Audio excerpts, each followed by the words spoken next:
back, but he's going to elect to try to get the hip ride and take the back here instead of use that crucifix. There's a hook. Oh, there it is. It's sneaking in. This could be bad if Hulk is not careful. From Gordon Ryan.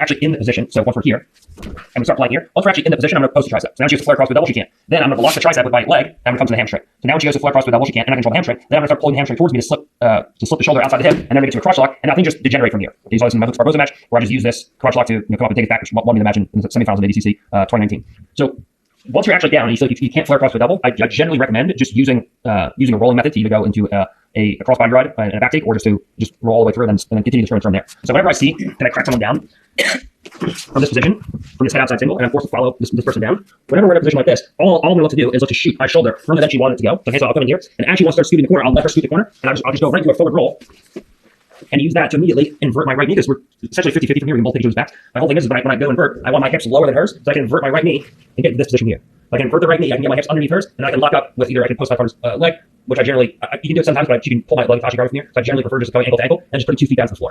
Here. So now wherever she chooses to go from here, you know we can follow, and we can just use it to put her down, keep the scrimmage going, and end up in a situation where I have one hook in on my partner's back. So what this will look like is, we come in, I go to sit her down with the outside single, she goes to force me to a crackdown. I feel like I can't flare across the double in time, she goes right into a half roll, into crossbody ride, and take partner's back. As we're starting the scrimmage, I gotta sit her down from here, she puts me into a crackdown. And now we're ready to go into all of our attacks from crossbody ride onto a part. Sometimes it'll be a little bit more delayed, you'll go right into a roll. So I'll sit her down, right from here.